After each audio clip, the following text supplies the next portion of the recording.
But sent to jail. He think he want to be sleep. Yeah, he gonna be mad than a bitch. Watch this, y'all. Gonna be mad. Feet stink. Feet.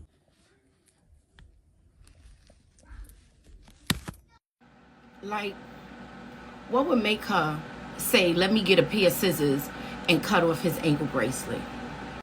This is that man's life. What did he do so bad that you had to cut his ankle bracelet off and jeopardize his freedom? You could just leave him.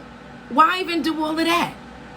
Bros, I see why y'all getting these passports and I ain't mad at you.